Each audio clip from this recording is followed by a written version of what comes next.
টাঙ্গাইলে বাংলাদেশ জামাত ইসলাম মধুপুর উপজেলা শাখার আয়োজনে কারা নির্যাতিতদের সংবর্ধনা অনুষ্ঠানের আয়োজন করা হয়। উপজেলা আমির মাওলানা আব্দুল কাদিরের সভাপতিত্বে দোখালা চুনিয়া কটেজে উন্মুক্তভাবেই অনুষ্ঠিত হয় এ সংবর্ধনা অনুষ্ঠানটি। এ সময় প্রধান অতিথি হিসেবে উপস্থিত ছিলেন বাংলাদেশ জামাত ইসলামী টাঙ্গাইল জেলা শাখার আমির আহসান হাবিব মাসুদ, টাঙ্গাইল ১ মধুপুর ধনবাড়ী আসনের এমপি মনোনীত প্রার্থী অধ্যক্ষ মোহাম্মদ মুমতাজ আলী। এছাড়াও সর্বস্তরের নেতৃবর্গ, প্রতিনিধি ও জনগণের উপস্থিতিতেই পরিপূর্ণতা লাভ করে অনুষ্ঠানটি। টাঙ্গাইল ১ মধুপুর ধনবাড়ী আসনের মনোনীত এমপি প্রার্থী কোরআন ও হাদিসের আলোকে সমাজ গঠনের জন্য মধুপুর ধনবাড়ীবাসীর প্রতি তার প্রত্যয় ব্যক্ত করেন। সংবর্ধনা রয়েছে মহান রাব্বুল আলামিনের কাছে। আমরা যা করেছি, যা করছি, আগামী দিনে যা করব, নিয়তটাকে সহি রেখে আল্লাহর সন্তুষ্টি অর্জনের জন্যই করব। কারাগারে গিয়েছি আল্লাহর সন্তুষ্টি অর্জনের জন্য। নির্যাতিত হয়েছি, বাড়ি ছাড়া হয়েছি, ঘর ছাড়া হয়েছি, পরিবার ছাড়া হয়েছি, ওটা শুধু মহান রবের সন্তুষ্টির জন্যই হয়েছে। জীবনের বিনিময়ে এই অবস্থানটা পেয়েছি। যেখান থেকে ফ্যাসিস্ট সরকার ধরে নিয়ে গিয়েছিল, সেখানেই আবার রাজার হালে ফুলের শুভেচ্ছা গ্রহণ করছি।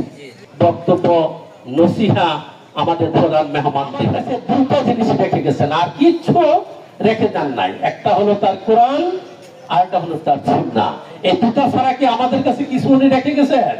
কাজে এই দুটো জিনিস যতক্ষণ পর্যন্ত বাংলাদেশের মানুষ গ্রহণ না করবে, ততক্ষণ পর্যন্ত বাংলার জমিনে শান্তি আসবে না, অশান্তি বিরাজিত থাকবে, চাঁদা থাকবে, সন্ত্রাস থাকবে।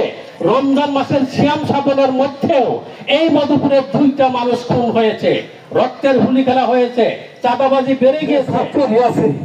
এই ছাত্রকে ভোট দিলে পাস করবে না।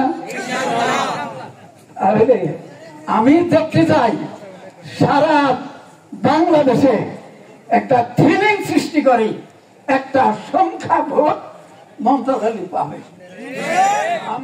এ সময় প্রধান অতিথি তার বক্তব্যে সুদ ও ঘুষ দুর্নীতি বন্ধের ইঙ্গিত দান করেন। দুর্নীতি বন্ধ করেন,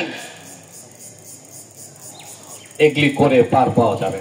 যারা নতুন করে কোটিপতি হচ্ছেন, কাদের টাকায় কোটিপতি হচ্ছেন? 7 মাসে কোন ব্যবসা করলেন যে আপনি কোটিপতি হয়ে গেলেন?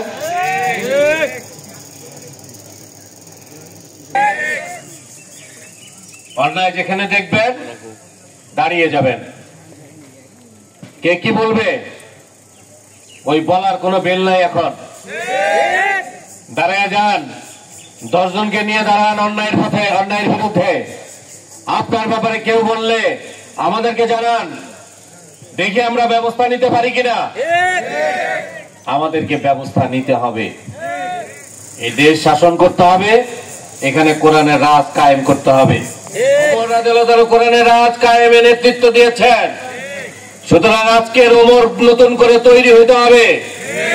ঘাটে পথে মাঠে প্রান্তরে যেরকম আবু বকরের দরকার আছে, ওমরেরও দরকার আছে, উসমানেরও দরকার আছে, আর শের আলীরও দরকার আছে।